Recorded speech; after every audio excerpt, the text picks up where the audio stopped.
Ruckerman.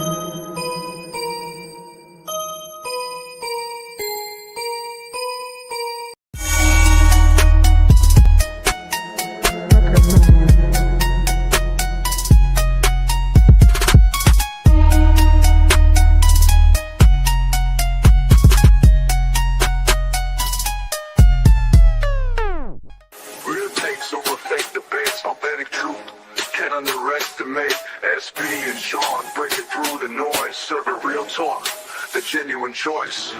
No pretense, no hidden schemes. Just sports, passion, fueling dreams. From the field to the court, every play that's made. Real takes over fake debates. Turn it up, hear the honest sound. Unfiltered sports all year round. Discussions pure, no masquerade. Real takes over fake debates.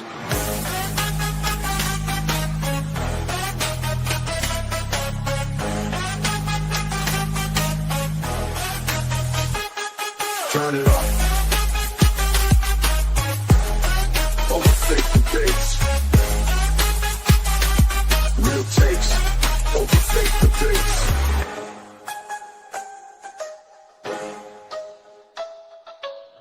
Real takes over fake debates. And we are live. Sbtalksports, Sean Webb, real takes over fake debates. Whoa, shall I just see what you just put in the private chat? Wow, okay. Oh, whoa. We might have to talk about that. I'm sorry not to mess up the intro. That was definitely a real takeover reaction. Even though we don't got basketball playing for today, we got all NFL because nothing really crazy happening in the NBA. But Sbtalksports, this is Sean Webb. It is Monday. Welcome to Real Takes Over Fake Debates. Make sure you guys like, make sure you guys share, make sure you guys subscribe on any platform that you watch. Salute Tiff in the chat. She says, salute SB and Sean. Hit the like button as you come in. Ravens are the 4th seed as of today in the AFC. The Ravens came back. And I'm just saying, Sean, when you say the word MVP valuable, I'm just saying nothing more valuable than Lamar Jackson. And that's a fact. We got a lot of things to talk about, and because a lot of things have been going on in the NFL world. I ain't gonna lie, this last Sunday has been one of the best football Sundays that I have watched. We had a couple games in overtime. Games came down to the last minute. We had people first appearances on games, Shedeur Sanders to be exact. So it was, I'll be honest, this is one of the better football Sundays of this season. You know, you get ups and downs during the season, but football is football. And me being in Chicago and the Bears doing good, the city is on fire. I got all my cousins and my homies, they making videos, they hit me up and everything. They like, you know, Chicago on fire right now because the Bears actually good. But we got to start into some disgusting news, I should say, first, because I think his actions was disgusting what he did. Bengals, Jamar Chase apologized for spitting on Steelers, Jalen Ramsey.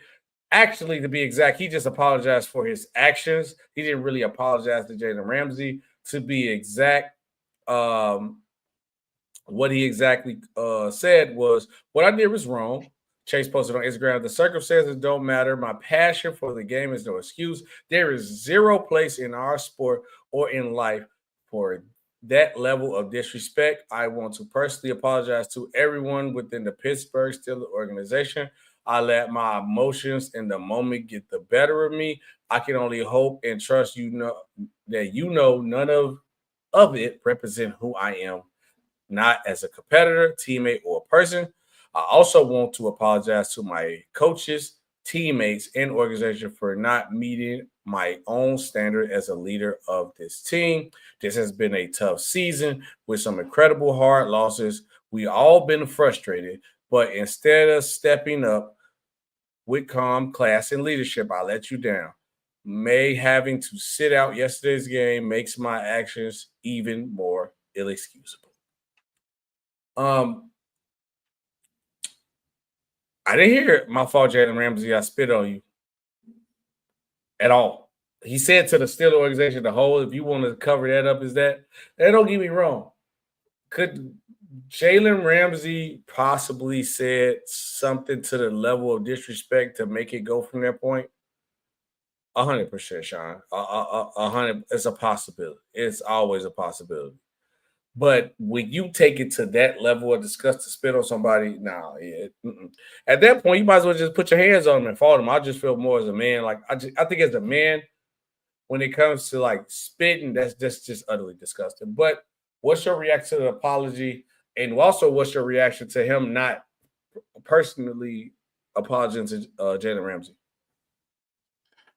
Well, first, I think he had to apologize. Obviously, him missing yesterday, potentially had a great outcome and a great deal on what happened in yesterday's game against the Patriots.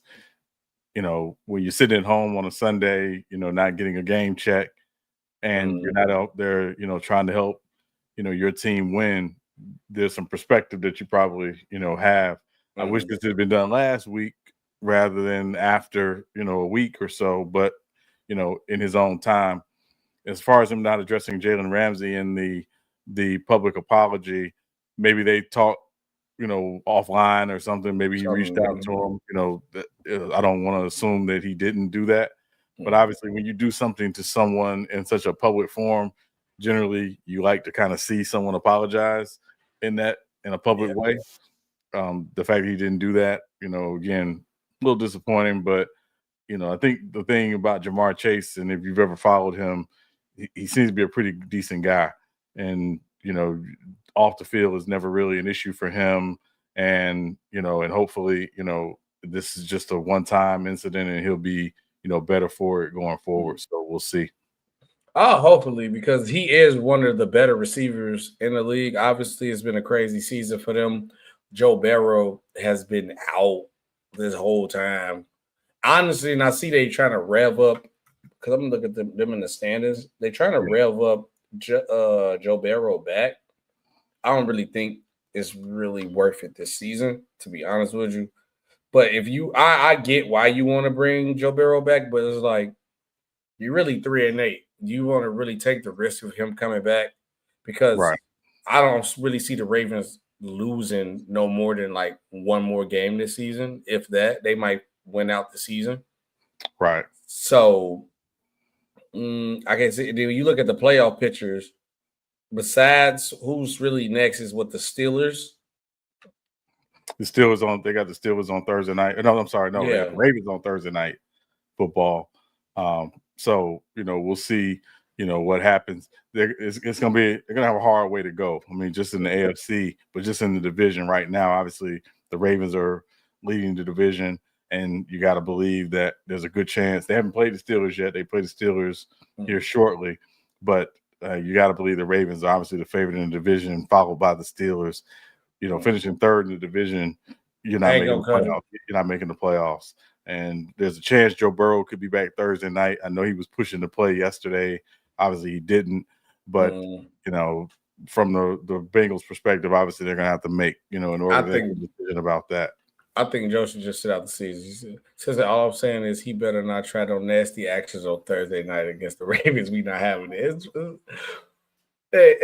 No, probably not. I think he should sit out. Right. I think he should just sit out the season. Yeah. Next up on the list, and I can't believe the Raiders would do something like this. The Raiders has fired offensive coordinator Chip Kelly after 11 games. Sean, I'm highly disappointed in this. I feel like you get rid of a coach who was all about what Raider culture is about. And, when you tell a running back not to do your stance that got you to the league, when you get rid of players like Shady, Deshaun Jackson, Michael Vick, because you want to have your style of play, and when you bring a sturdy leadership to a team, Sean, I think he should stay there. I think the Raiders 1,000% got this wrong. I was loving for what I seen from Chip Kelly's offense. I was loving to see Geno Smith get sacked almost like 10 times yesterday, if it was 10. I love to see Geno and what those boys was doing. in that offense. I just think they got it wrong, Sean. Am I wrong or am I overreacting? I mean, of course, as a Chargers fan, this is the natural response, from you. Not overly surprised by that. If you've watched the Raiders on offense this season, it's not been good. No, it's been good to me. It's been good to you, but obviously, I wanted 6 more weeks of this. Well, I know you did, and again, I think at a certain point, there was always a question to me about the match with Chip Kelly and with Geno and with how that offense was set up. Yesterday there was a play in the game. It was really kind of interesting, but Ashton Genty hit like a 12-yard run, was his longest run of the day, and the very next play, Chip Kelly calls a pass play, and for whatever reason, when you just hit the Browns for a 12-yard run, and Geno gets sacked, and it's like why? What are you doing? Like it just the logic of it didn't make sense. But ask Eagles fans, ask fans of any team that's dealt with Chip Kelly. Chip Kelly is about Chip Kelly, over everything. So not surprised this happened. And Pete Carroll, I don't think Pete Carroll's in trouble because I think this is only his first year. I don't see the Raiders making a coaching change after this season. No. But that said, next season if they do the same thing.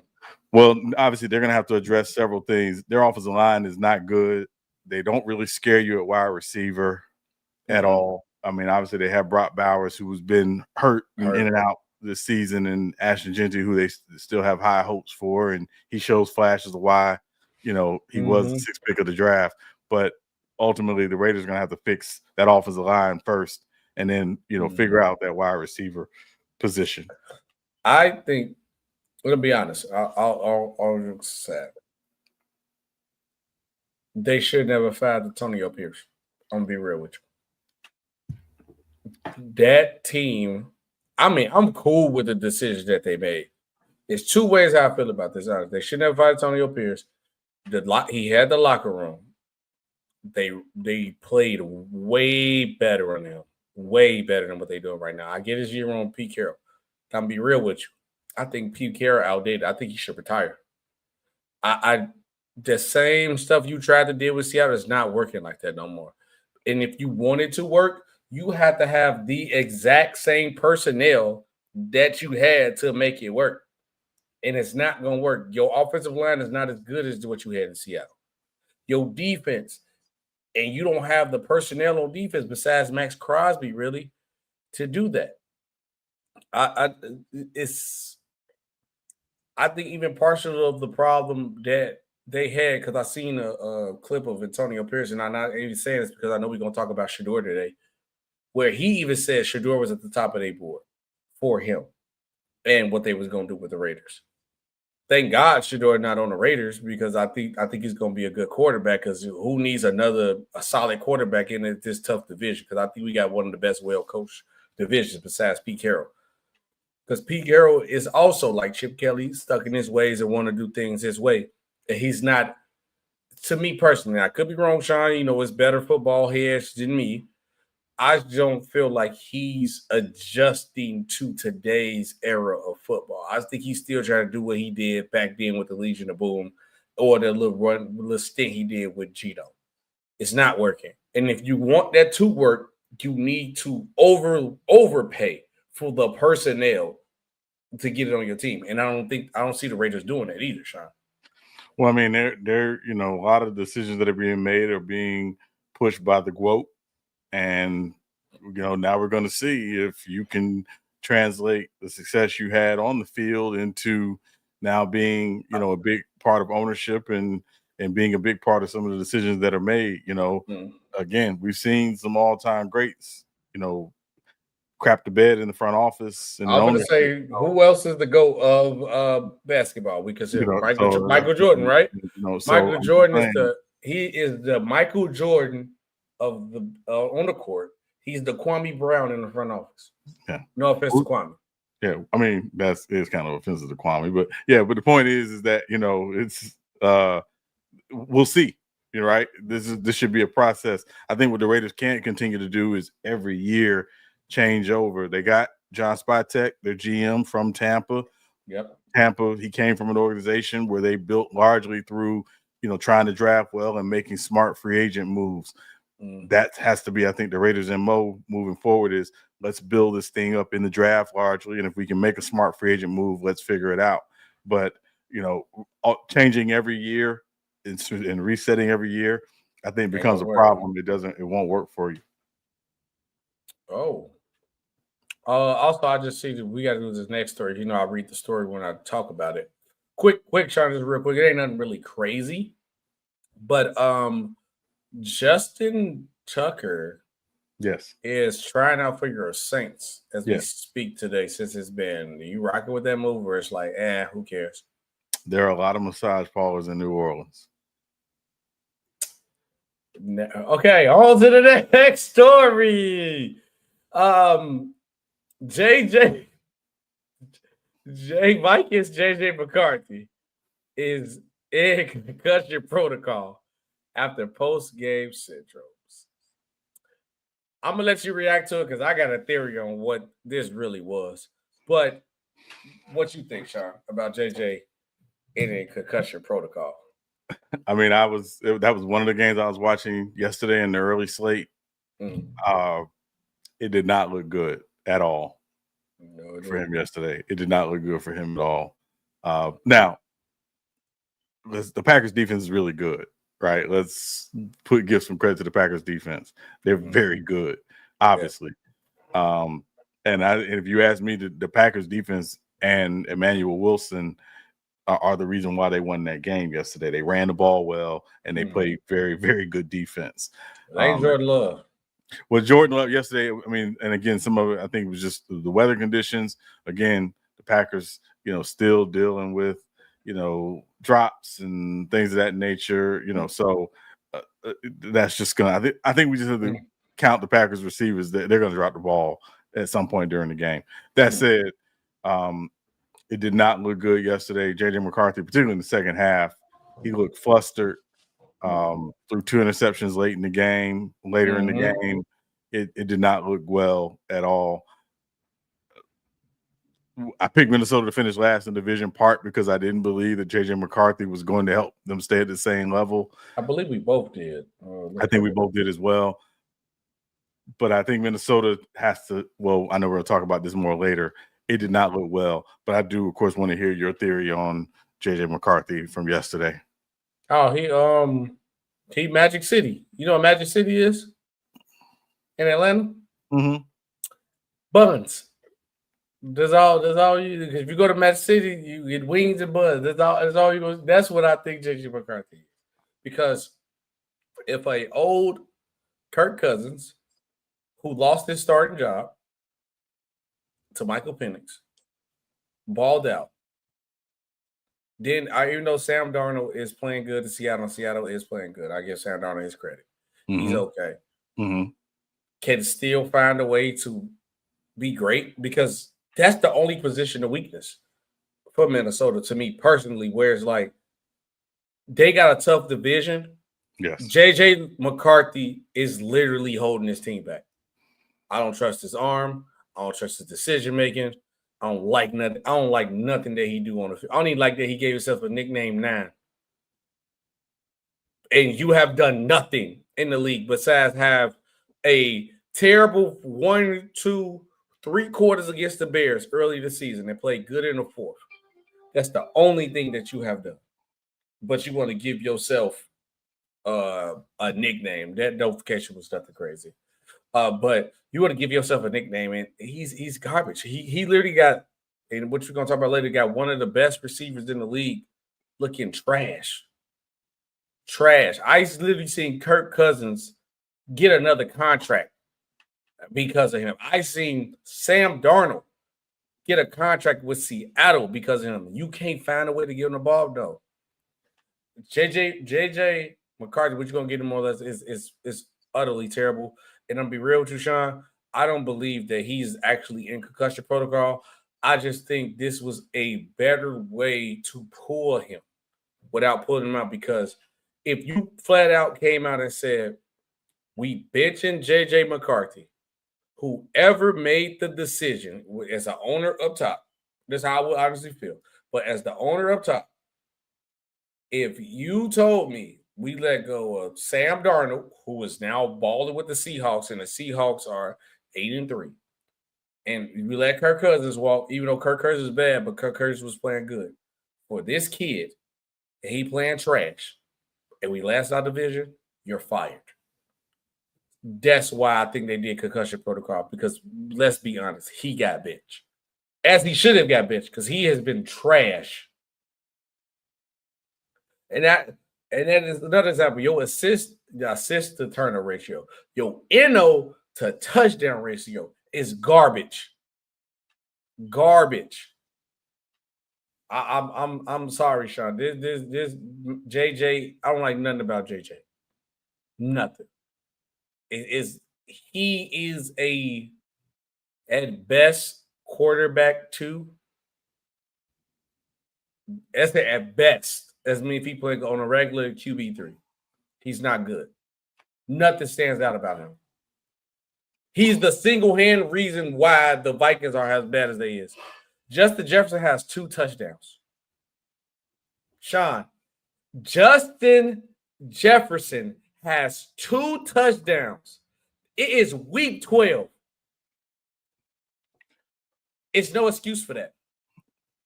I just want to say, just real quick, if JJ stood for Jalen J. Sean, we'd be having a whole different conversation. Then we can move on. I don't disagree with you. I don't disagree with you.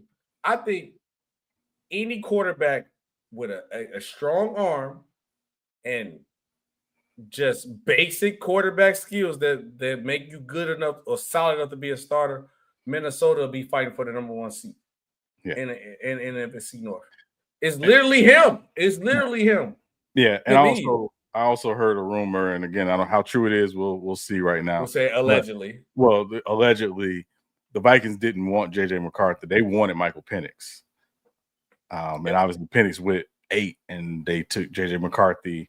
They jumped up to take JJ McCarthy because they were concerned about just where quarterbacks were going. But what I heard was that they wanted Michael Penix Jr. That's who they were targeting. Michael Penix would have been a dog in Minnesota. Yeah. Yeah, so. That sucks. That sucks for them, man. He said Justin Jefferson. Yeah, he is. He is.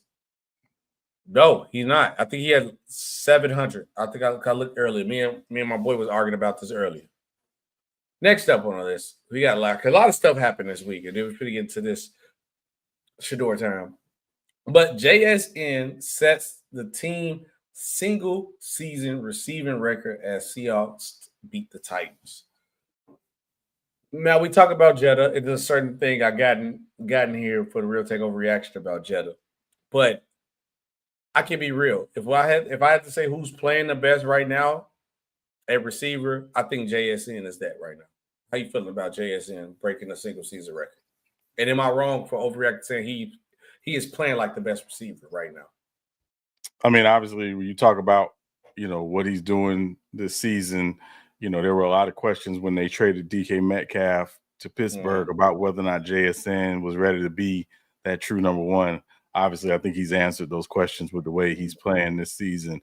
I think he and Puka Nacua, in my opinion, are probably playing the receiver position better than anybody in the NFL right now. Yes. There's some other guys in that conversation, but those 2 are the guys that stand out for me just right off top. But yeah, I mean, it's a major deal. I know we have another question about him later on, but he's having a tremendous season, and we'll see if this translates into playoffs. But JSN's having a tremendous season. Yeah, JSN has been balling. But let's get into the real, because I want to come back to the JSN stuff because we got something for the JSN thing. Sean, you made something bold. I usually claim a lot of stuff in Real Takeover reaction, but you got to claim this one. But as we know, Shedeur has made his first start. The Browns get the win. And it just has been announced because everybody has been questioning, will Shedeur get another chance to start? Shedeur will remain the starter as Dillon Gabriel exit concussion protocol. The caveat is this coming week. This coming week, at least. He's the starter this week against San Francisco, but yes. I'm going to say this, John, before I ask the question I want to ask you about this. Mm-hmm. You would be, I guarantee you, owner who came out and said what he said about Shedeur earlier this season, who didn't want him. But guess what? If I know somebody who owns a team, they have a lot of money and they care about money.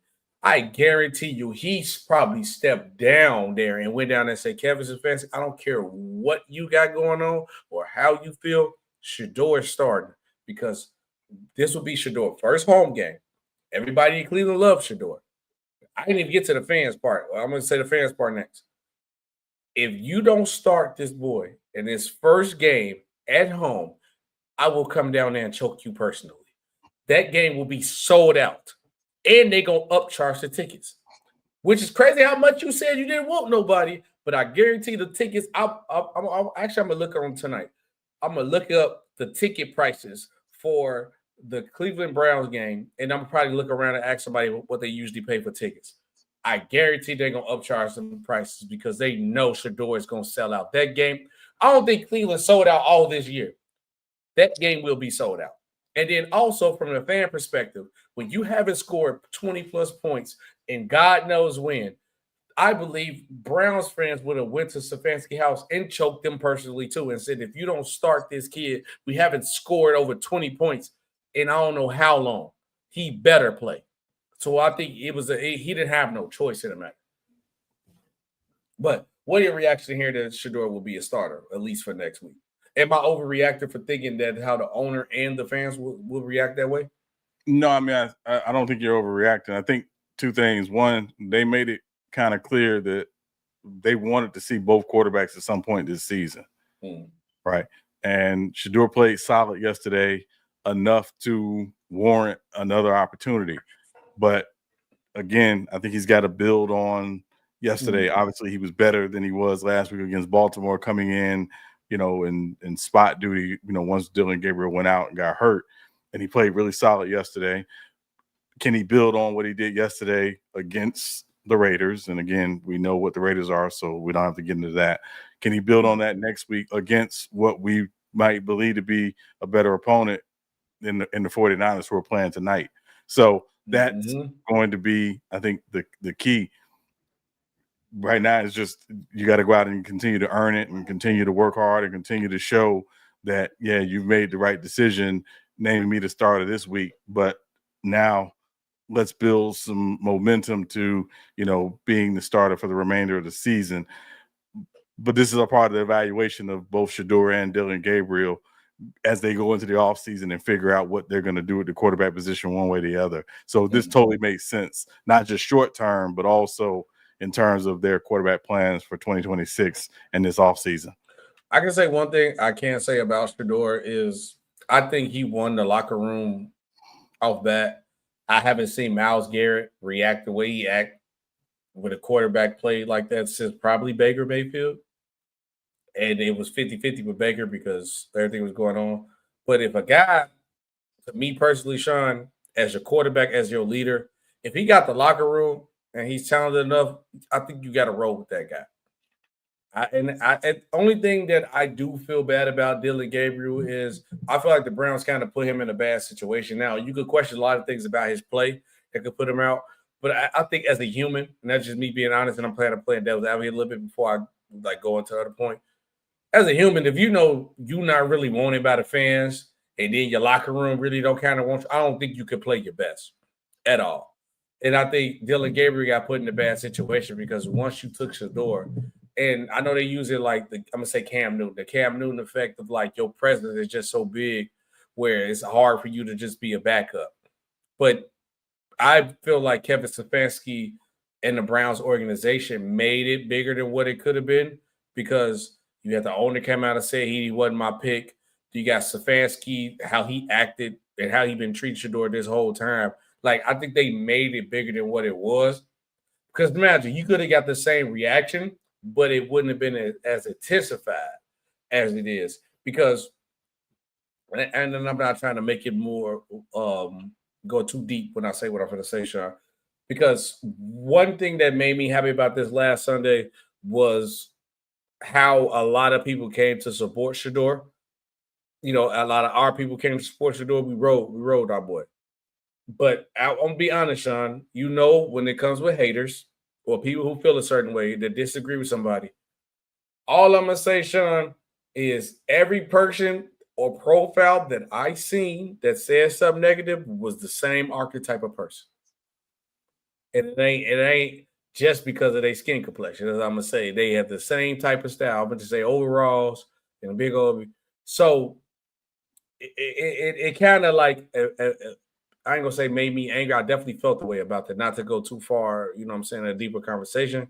So I'm even pushing for him even more because it's not like the kid is out here being disrespectful because you telling me being a confident young black man, and I know I put a work in is a problem, or being too cocky is crazy because I have seen people who said worse things than Shedeur. Honestly, Shedeur never really said nothing wrong to me.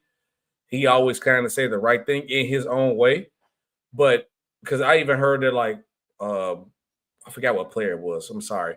Can't really say my source exactly, which I need to do better on that. But he was just saying, like, how Kevin Stefanski wasn't really, like, attached to what's, like, going on. So even with Shedeur doing like this, his little celebration, even though it's just something simple and it's something for the fans, I think he'd take offense to stuff like that, which I think is stupid, but he just can't relate to him. And I also feel that everybody who's hating on Shedeur, or either I don't want to say the word, you either that blank word or you just can't, the other R word, you just can't relate to me.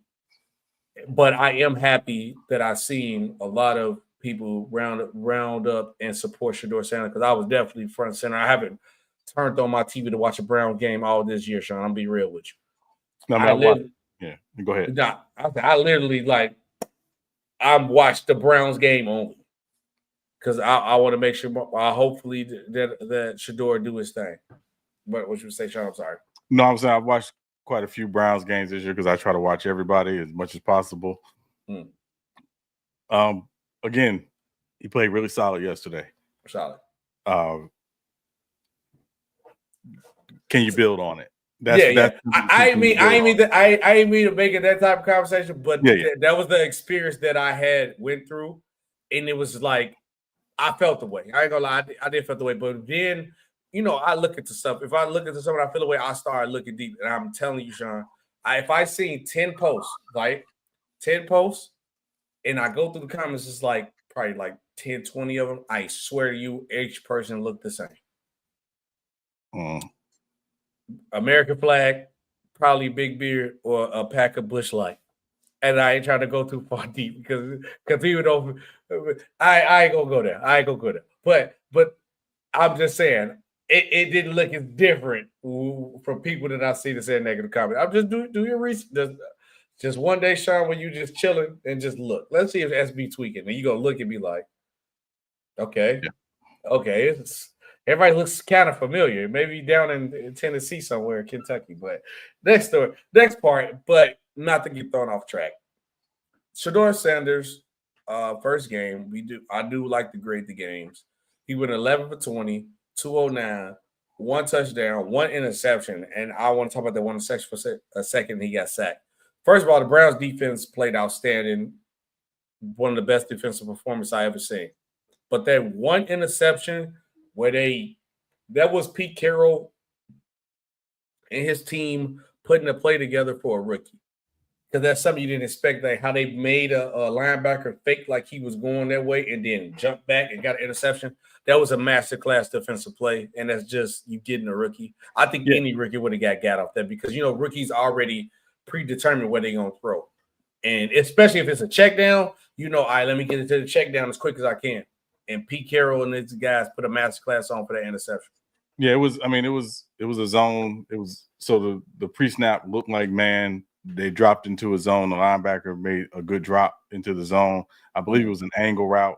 Yes. That was being run. I have to go back and watch the film again. But again, it's an interception. It's one interception. The key is snapping clear. You throw an interception, okay, make sure you don't make the same mistake twice. Not in terms of throwing an interception, that you don't do that same exact thing again, right? That's the key. Again, the biggest thing for me yesterday, it wasn't the numbers. It was the fact, well, I mean, the Raiders don't have a great pass rush anyway, but the fact that Shedeur didn't take the unnecessary sacks and he generally stayed in the pocket. They did a decent job of keeping him clean yesterday. Again, he was only sacked one time yesterday, which was good for him. But also they did a good job of, again, trying to stay more run heavy. They had 27 rushing attempts as opposed to 20 pass attempts. So again, they weren't asking him to go out and be all world. They were asking him to manage the game. The one throw that everybody went crazy over that he made to Isaiah Bond was a really good throw. I heard someone say, though, a lot of quarterbacks can't make that throw. A little hyperbole there. A lot of quarterbacks can make that throw. No, wait. Not a lot of Cleveland quarterbacks can make that throw because they haven't seen the pass that far all this season. So I get the overreaction. Yeah, I get it. Yeah. I get it. So, that said, it was a really solid outing. But we got to see, can you build on this and what you're going to do, next Sunday with San Francisco coming in, a San Francisco team that is still very much fighting, for playoff positioning and trying to win a very tough division. So we'll see. That's where I am. Solid performance. Let's see you build on it. What you grading it? A through F? C. C. Yeah, it was C. Yeah. C. It was a solid performance. There was nothing wowing about the performance. It was a solid performance. But again, to your point, the defense and the running game to me are what buoyed them yesterday, and he managed the game really solid. So C.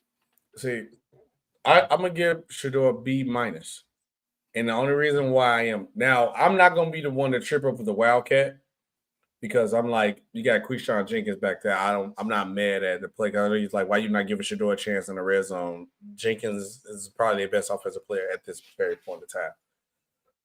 I think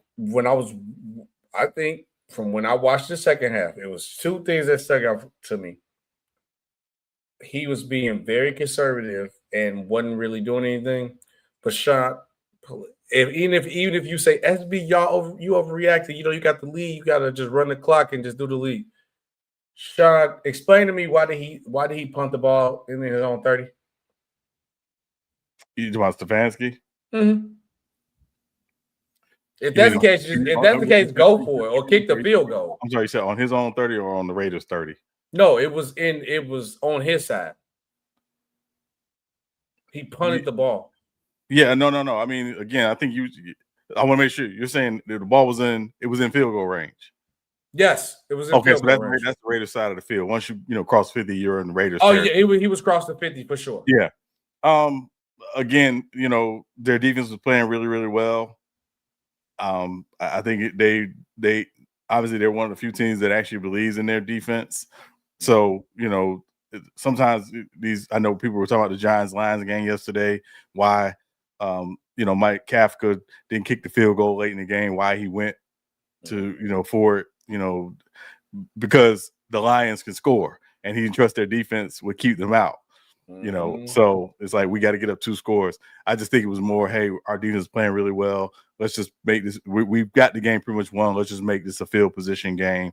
And if you miss the field goal, you give, the Raiders better field position with limited time left. So I think that's why it was just more of we're just going to play the long game here. That's all. Yeah, he said the Giants are done for possibly. Yeah, they done. They done for the season. Yeah, they've been eliminated from the playoffs, so contention. So yeah. Oh yeah, just run it up. Don't let Jaxon Dart get hurt. That's y'all future, and then call it one. But speaking of future and the change to a team, the Dallas Cowboys came back from 21-0. And I'm glad the one person is here in the chat. Salute Pete, piece of Johnny in the chat. Yeah, for that hero is back. Oh, I forgot. Oh, yeah. I didn't know if you knew Johnny is a Heat guy like you. I knew Johnny was a LeBron guy. I didn't realize he was a Heat guy. Actually, the crazy part about it is I believe Johnny is more of a which was really shockingly to believe, but I could be wrong. Johnny, tell me in the chat if I'm wrong. I believe that Johnny is more of a Heat fan than he is actually a LeBron fan. Oh, okay. All right. Which a lot of people would be shocked to believe. I could be wrong, Johnny. If I'm wrong, tell me wrong, but I do believe he is more of a Miami Heat fan. So I gotta ask him what he got D Wade at all time. But the reason I said bringing up this because Ty that man is that super Eagles fan that be in our chat. But Cowboys win the game off a 21-0 deficit. 21-0 deficit. I was gonna pick the Cowboys too, and I picked the week, but I'm just like, I didn't 100% trust them. But their defense has changed since they made the moves. But what was your reaction to this game, Sean? First, congratulations to the Cowboys for winning their Super Bowl this year. That's crazy. I wouldn't even. I usually do that. I'm not doing that this time because the Eagles. Yeah. It's bigger problems on the Eagles end because Cowboys punched them in the face and took that game, Sean. No. Listen, I mean, there were several things, and again, of course, that was the game I was really locked into. You know, I was watching the Saints game and the Browns Raiders game as well, but I was of course locked into that game. A couple things. Obviously, the Eagles jumped out really early. Agreed. Give the Cowboys credit for making adjustments. They made great adjustments, particularly defensively in that game. And then it turned into a comedy of penalties and errors in the second half for the Eagles. Again, that's what AJ Brown was talking about. AJ Brown was talking about. Well, I mean, I don't want to say what AJ Brown was talking about because AJ Brown's been all over the place a few times. That said, but I will say a couple things. One, it was very obvious the Cowboys defensively targeted Fred Johnson, the right tackle, yesterday, who was playing for Lane Johnson. It was very clear they were doing that. And then the second thing was it was clear the Cowboys wanted to take Saquon out of the game in terms of his running. He had a good game receiving the football, as did A.J. Brown and did Devontae Smith. But the game came down to a couple of things for me. One, you can't have that many penalties and win in the NFL. And the Eagles had a massive amount of penalties. That's on Sirianni. And the second thing, and there are two plays that stand out to me for the Eagles. Again, it's not take away from the Cowboys. Two plays that stand out for me. I understand we're in a different world as it relates to punt returns. When you don't catch the ball at the 1 yard line on a punt to return a punt. You never do that. That was stupid. Let it bounce. He caught it. He tried to make a move. The ball got stripped from him. It didn't end up costing the Eagles because they were able to hold the Cowboys to a field goal. But still, you don't do that. And then the second thing, there's a play on 3rd and 2 late in the game. Eagles are driving. It's 3rd and 2. You send a man in motion to the left on A.J. Brown's side. It's very clear the Cowboys are in man. And they basically, you got one-on-one outside with A.J. Brown on the left. That is normally when the Eagles clear it and they make a shot play to A.J. Brown on 3rd and 2 if they're not running the ball. They send the motion to the left, bringing more coverage to that side, and it ends up being a sack for the Cowboys. It's 3rd and 2. How about this? You can't get 1 yard with a tush push on 3rd and 2. You can't get another yard with a tush push on 4th and 1. They're the masters of it. So the play calling at that point was just massively stupid to me. And again, don't know who called it, whether it was Kevin Patullo or Nick Sirianni. But I blame them both when it comes to that. To me was absolutely egregious. Now that said, Cowboys fought to get back in the game. Give them credit for doing that. But Thursdays are coming, and the Kansas City Chiefs are coming. You beat the Chiefs, maybe I'll believe in you a little bit. But until then, enjoy your Super Bowl from this season because it happened yesterday. The crazy part about it, Sean, how I really feel about the Eagles, and I'll be honest with you, they did all that talking this season about how this championship is deleted. This happened last season. We come in this season fresh. They are playing like a team on a championship high. I think I would feel better if they didn't come in the season saying that, and I could just think like, man, they just got the championship high, man. You know, it was a lot going on. It's hard to play that far away in the season and then have that shortened of off season and come in and get back right. Right. But they had this whole mass that they want to sell us. They still playing like a team that won a championship in the next season. Mm-hmm. But a lot of things that's different with them is because their offensive coordinator. Their offensive coordinator is god awful. But I'm blaming Sirianni too. And to be real with you, that second half play, the Cowboys gave us the blueprint to how to beat the Eagles, which is crazy to say because the Cowboys didn't play defense all this season. Right. And I think this is a different Cowboys team. It is all around from the wide receivers, from the defense, from Dak Prescott, which you got to get Dak credit. Dak is playing amazing. And their defense is playing better. And it's crazy. I'm lost for words giving the Cowboys this much credit. I usually don't ever do this. I always talk crazy about the Cowboys, but this is a different Cowboys team. I'll be honest with you, Sean. If mainly at home, and I say that too, mainly at home, if they had a chance to sneak that number one seed, which we know that ain't gonna happen, they'll probably be one of the most dangerous teams in the playoffs. But you know they got to go on the road, and they're a different team. Yeah. But speaking of different person, different team, Dak Prescott becomes the Cowboys' all-time pass leader with 34,192 yards. He passed Tony Romo, Troy Aikman. Has even me, you can throw me in there too. Has we as fans of football have been too hard on Dak because of the hate of the Cowboys and not really actually appreciate the greatness of Dak Prescott? Mm-hmm. Think so? I think so too, because I can say personally, all my hate that I ever said about Dak was more because of the star on his helmet instead of the name on his back. I'm gonna be real with you. It could have been, I could have been a Lamar Jackson hater if he played for the Cowboys. It's just because you're the Cowboys or the Raiders, to be real with you. And now probably the Chiefs, but Mahomes make me respect them at least. I don't really hate the Chiefs. Raiders for sure. Raiders, Cowboys, It could have been Patrick Mahomes in the Raiders jersey, Cowboys jersey, but I think we do need to put respect on Dak's name a little bit more. I mean, Dak's a really good quarterback. Yeah, not even solid. He's good. He's a good quarterback. He's a really good quarterback in the regular season. There you go. I mean, you're not wrong. You're not wrong. I thought we was gonna have a host of Dak moment, but yeah, that's the key. And also, on a personal note, I don't really rock with Dak like that because he's on some ALM stuff. And if you know what ALM stands for, just look it up. But anyway, yeah, he's a really good quarterback in the regular season. The problem is that when he gets to the postseason and when the Cowboys get to the postseason, they more times than not. So, and again, like people will talk about even yesterday, Jalen Hurts had a great game yesterday as well. So it wasn't like Dak outplayed Jalen Hurts.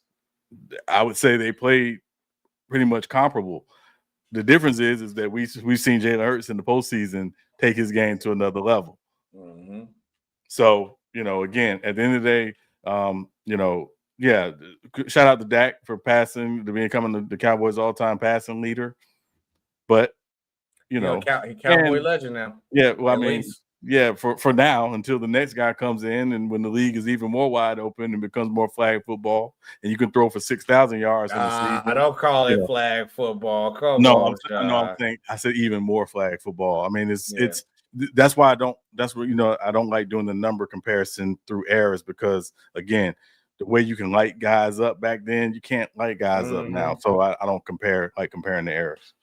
Yeah, but then Go James, he played 10 seasons so far.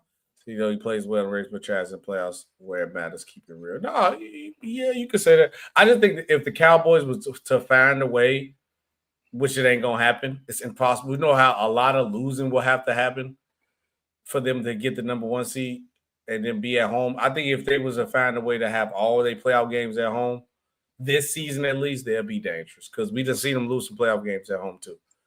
But that's just the Dak attack. Sean, injury bug. A lot of players have got injured. Do you got anybody on the injury bug list for you?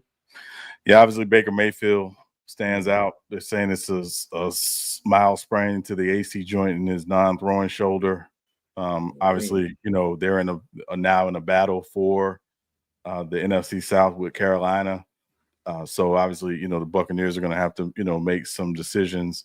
That one, certainly stands out. AK Alvin Kamara getting hurt yesterday, obviously, personally stands out. Even though I know, we're not going anywhere near the playoffs except we get a ticket. Those two, obviously stand out for me from yesterday. Yeah, you kind of took mine because I thought about it. I didn't really have none. So we did the pre-show, Big Baker for sure with the shoulder. That'll probably be the only one I think of.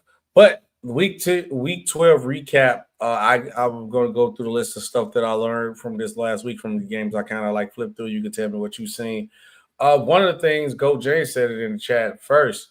The Rams are kind of shocking. Yes, I think legitly. I'm gonna say this, Sean. What I learned from this last week, the Rams are legit for sure. Going down the list too again. What I learned, why does Josh Allen get a pass?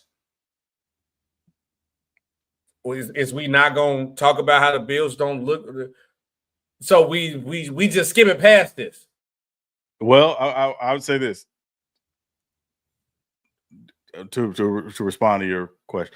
Houston has been Josh Allen's kryptonite for some time. They always go back to last season. His worst game in the season last year was against the Texans in Houston. Mm-hmm. They just understand how to play against him, and that defense is legit. That's the best defense in the NFL, and I don't say that as hyperbole.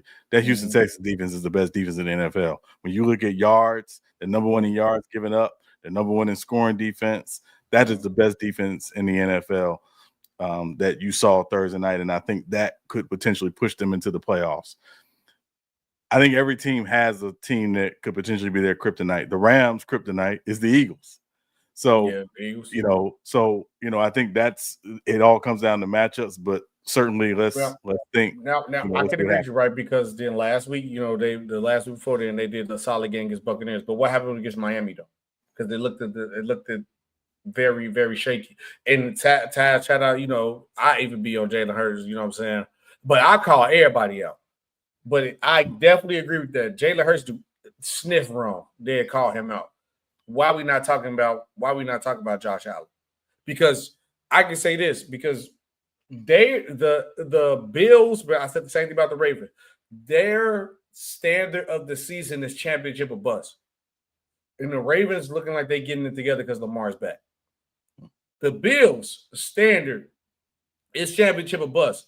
Now, if you tell me they're going to be a solid team, I would not complain at all. But right now, Sean, and part of the problem with them, you could definitely point out the defense. You could give Josh Allen as a part of that too at some points. If we talking championship or bust, this don't look like a championship or bust team. No, that's why I'm saying right now. Going to call them out. Reality is SB. They're not even the best team in their division. So if you're not the best team in your division, I'm not sure you're a championship team, especially given how the season as a championship. Well, I mean, what I'm saying, yes. Now, again, I think there's been a lot of expectations, and every year, every season, I know I don't like making predictions like this, but every year there's at least one head coach that gets relieved because the team came up short of expectations. My feeling this year is that's potentially Buffalo if they don't get it together. They got to. So we'll see what happens. Obviously, and they got some tough games coming up the remainder of their schedule as well, including another one against New England. But we'll see. About the Bills. A couple things that stood out to me yesterday, just watching Kansas City Chiefs. I'm not counting them out until they're officially eliminated.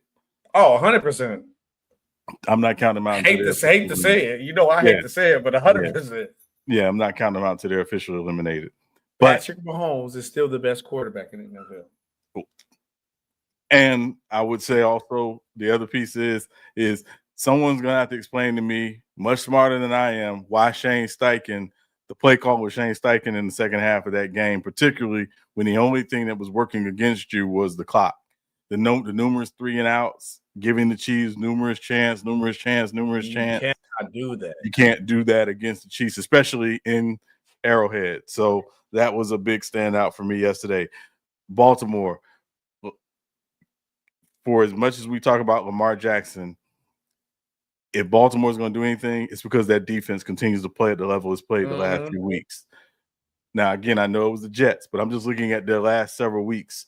That defense is playing what we always believe Baltimore Raven football to be, Baltimore Raven football. But Sean, it's hard to play defense when you know, oh, man, I'm going to get this stop and the offense not going to do nothing with the ball. Instead of knowing like, oh, if I get this stop, Lamar and them are actually going to put the ball in the end zone. So now I'm more hyped to get it done instead of like, I'll get a 3 and out. It's for y'all to get a 3 and out for me to get back on the field. That's what I think the difference is. You play different when you know your offense can put up points on the defensive side of the ball.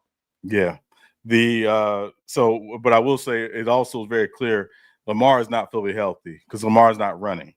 So if the Baltimore Ravens want to really seriously make some noise, that offensive line is going to have to figure some things out, how to better protect Lamar Jackson, who, again, isn't running because I don't think he's 100% healthy. That's one thing that stood out to me yesterday as well. In a game that we really didn't talk about, that Jacksonville-Arizona game, this is why I don't believe in the Jaguars. You're supposed to go out to Arizona and put them out of their misery, and you struggle against that team and go to overtime. This is why I still think the Texans have a chance to lead them in the division, and the Texans haven't even played the Colts yet in that division. So let's watch this. They AFC didn't yet? No, Oh, they never put both. Oh, they pushed them both back like that. Yeah. So I think it's one of those things where, again, we're going to have to just, let's wait and see. Let's wait and see on this AFC South before we, completely crown, that it's going to the Colts because they play Houston this coming Sunday, and then they'll finish, at Houston for the season. So let's see. This AFC South is going to get really interesting down the stretch. So those are the things that kind of stood out to me yesterday.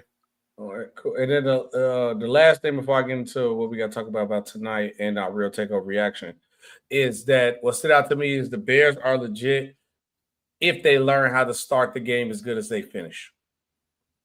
That's it. I just think the Bears always come out flat. They got to figure that out at some point, but they found ways to win games, which is good. That's the last thing. But we got Monday Night Football because obviously we do our picks of the week. Tonight games matter. I know the game's getting close to start. We don't got to really go too deep dive into this. Mm-hmm. But are you still confident in your pick of the 49ers, Sean, or you want to tug away? No. And then also, does this game matters for who wins, or does it ties? It matters for who wins. Who wins? Okay, so I got the Panthers. Sean got the 49ers. I think the Panthers are gonna come get it done. The Panthers have been good. Yeah. All right, time for another great segment of Real Take or Overreaction. I usually claim a lot of the Real Take Overreaction stuff that we kind of do. This is Sean. Sean claiming this one. Real Take or Overreaction. Sean believes JSN will get 2,000 yards in 16 games. You had me with 2,000 yards, Sean.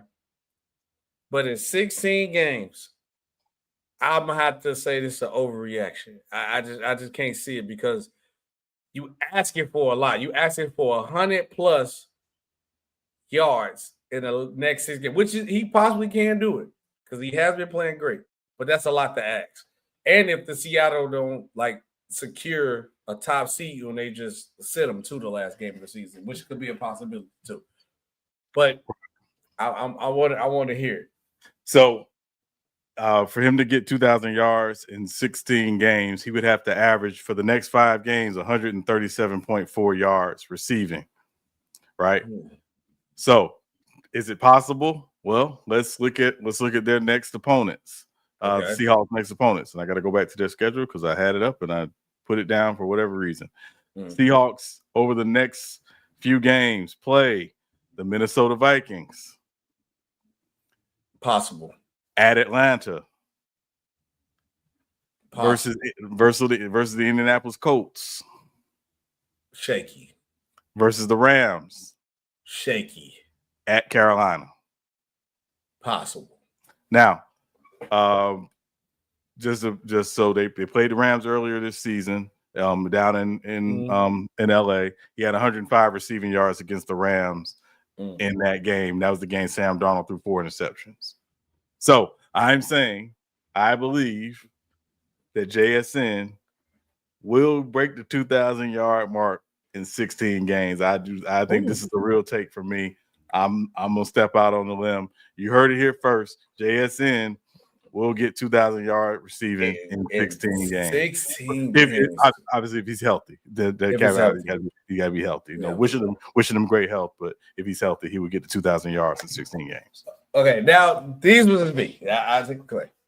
Real take or overreaction? Since we talk about breaking records, Myles Garrett will break the single season sack record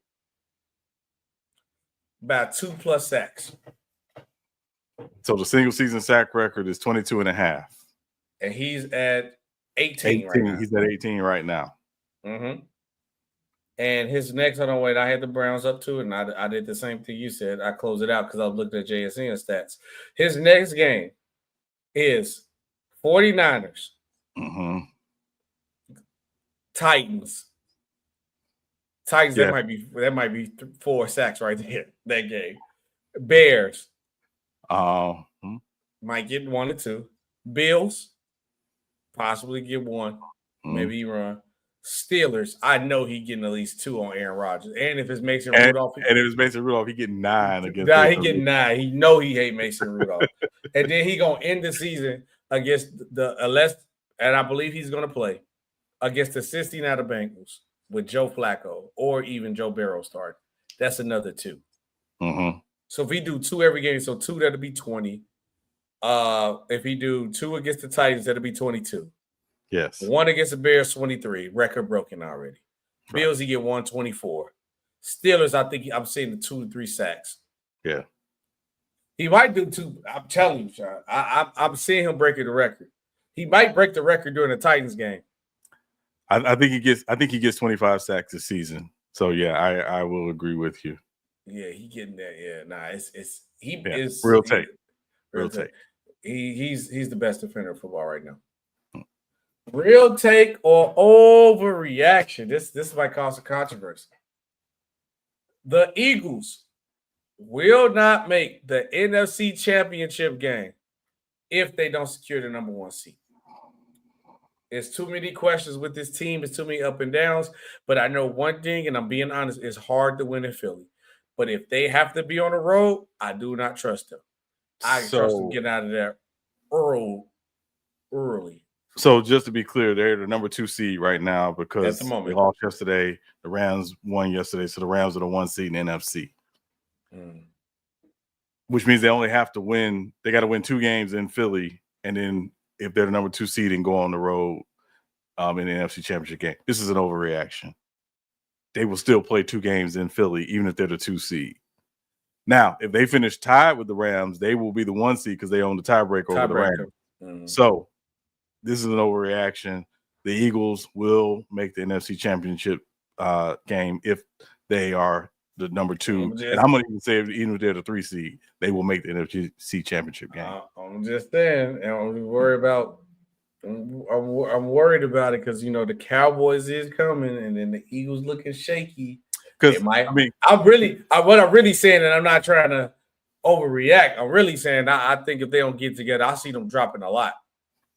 I mean, I think again yesterday was an absolute crazy game that they lost by a game-winning field goal. So.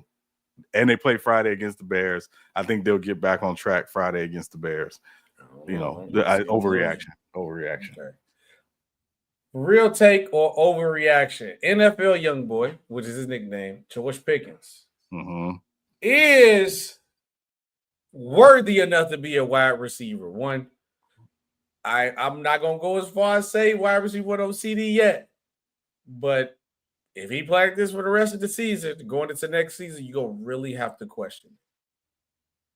Real take overreaction.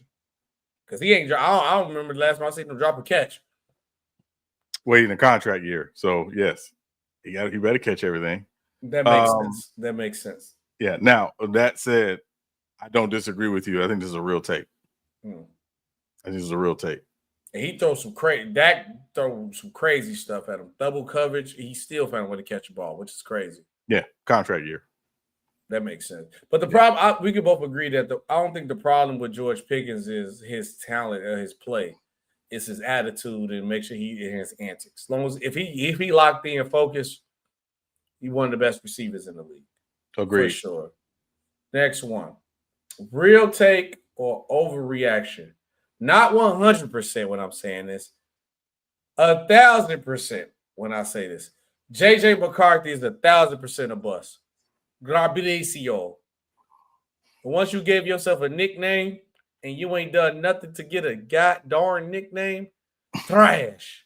And you got Jay Jettas on your team and you got him looking like, I can't even say it. Let's say a receiver. I can't think of a trash. I can't even do Jetta like that. But he got Jetta looking trash. He's a bust. Real take overreaction. I'm going to say overreaction with an asterisk because it's only been a few games. He started a season less than a season worth of games so far. This is technically his rookie year. Now, he's not looked good, to be very clear. His stats need last in a lot of stats. Yes, he's not looked good. That said, I'm going to say overreaction with an asterisk, but I'm going to wait and see because maybe he will figure it out because I will remind people there's a guy who plays in Buffalo that his first 2 seasons did not look very good either. But at least we can say that quarterback is tall and can run. Well, and he has a cannon of an arm, so he has intangibles. Give me one JJ McCarthy intangible where it's like, JJ got that. That's a good question. That's a good question. JJ got this. At least I can say Josh Allen can throw the ball 80 yards. I know he had a perfect handoff for him when he was at Michigan. That I know. But other than that, I can't say. That said, I'm not going to throw the baby out with the bathwater. It's not looked good. It is very concerning. And again, a lot of it is he's starting on a team that has a lot of expectations, right? He was basically given the keys to the Range Rover and told not to crash it. Well, he's crashed it. Because he ain't got no driver's license. Yeah. Well, clearly he never went through driver's training because looks really bad. And again, they played better with Carson Wentz. So, I think I'm going to say overreaction with an asterisk, but it's not trending good right now. Can he switch it? Absolutely. But that remains to be seen. But I'm going to say overreaction with an asterisk. Okay. Real take or overreaction because of this quarterback that we just talked about was so trash. But I think this quarterback play is the only thing holding him back. But I still believe Justin Jefferson is still the best receiver in football. It's just a bad season because of his quarterback. He's still in the conversation. I won't say it's an absolute. He's still definitely in the conversation. But I wouldn't say it's an absolute at this point. I think the only thing holding him back is JJ. Maybe. I still believe in my boy. Last one. Real take or overreaction. Kevin Stefanski does not like Shedeur. I'm going to say, at least it's not Shedeur a lot of people saying it's personal. Personally, I don't think it's that. I think he don't like Shedeur because of the fan reaction that the fans Shedeur, and they called out actions that how Kevin Stefanski is. And 2, I don't feel like Kevin Stefanski has a true attachment to quarterbacks because he had so many during his time in Cleveland. So I feel like he don't know how to gain an attachment to his quarterback, and I feel like he just a little uncultured to understand what's going on. But I do agree with the saying of everybody or the call out of all the fans that Kevin Stefanski seemed like he doesn't like Shedeur. But though I don't think it's the reason why they saying like it's in his I don't think it's personal. I just think he don't like how people attacks him with Shedeur fans or they defend Shedeur. and I also just think like he don't really have a true attachment to quarterbacks at all. Especially, I think he had like 10 different quarterbacks at this point in time. Maybe more. Maybe more, yeah. So that's me. Real takeover reaction. Can I quote Fences, the movie, or the play Fences for a moment? Mm. What law is it say I got to like you? Yeah, no, you're right. You don't have to like them, but don't sabotage yourself. I don't think he said. I don't think that. But people use terms like sabotage and this team and this coach is trying to sabotage. What benefit does Kevin Stefanski get from that? Nothing. Well, that's my point. So no, his part of his long-term success and his coaching staff's long-term success and viability in Cleveland is them figuring out that quarterback position. I don't think it's a matter of like Shedeur. I think it's a matter of, hey, we got two guys. We drafted two guys. We need to see both of these guys play.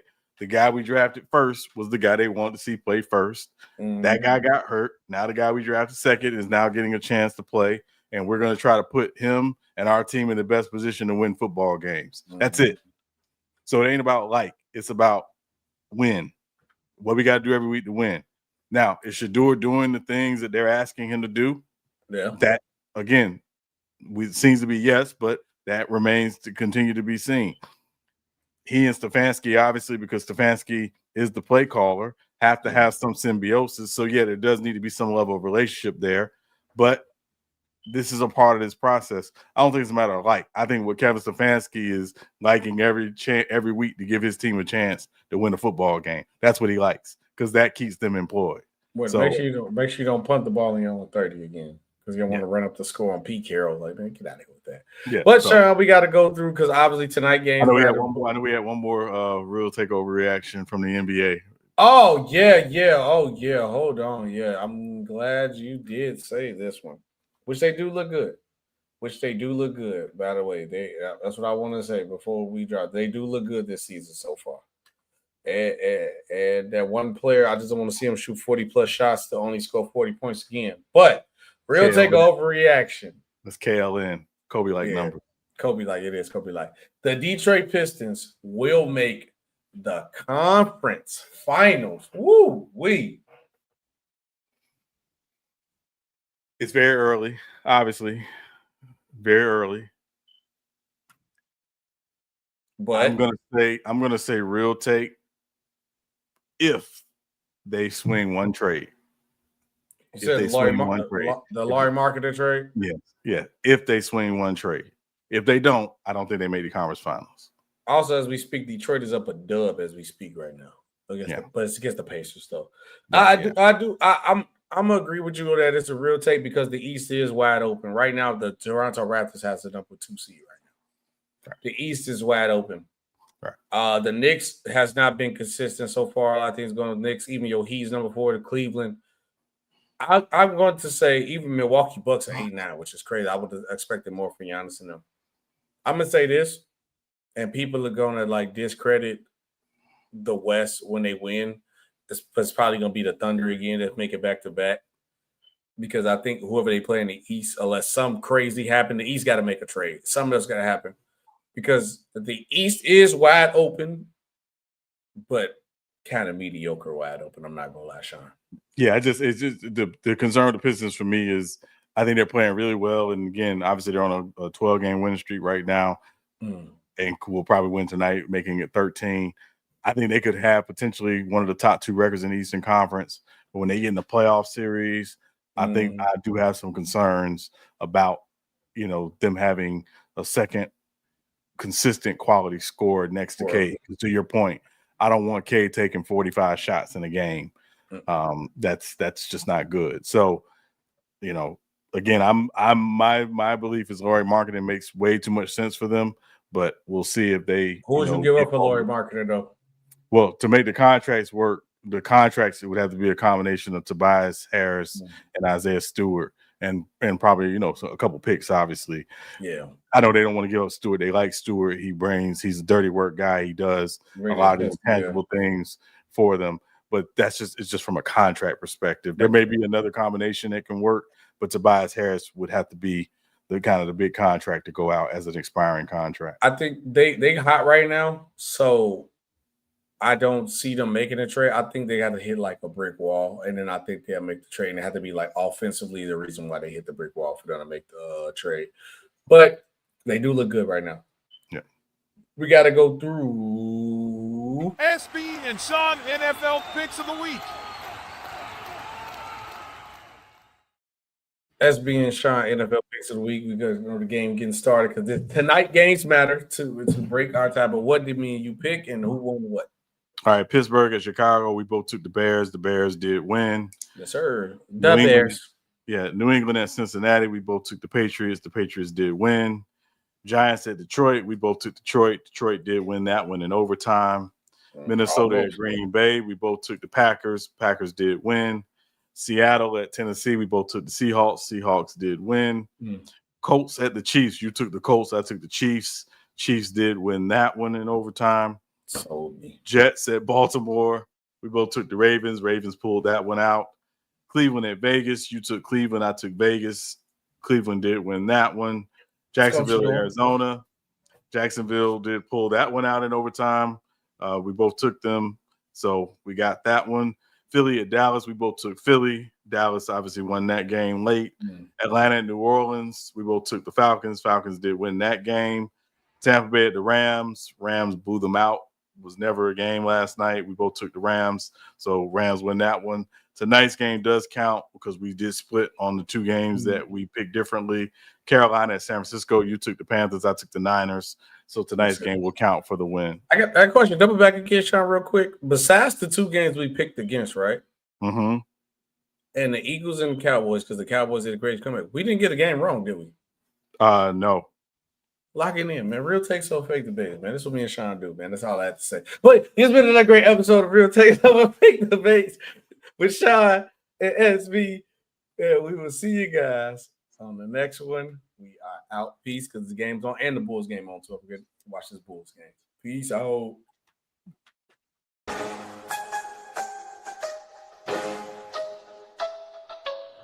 Real takes over fake debates.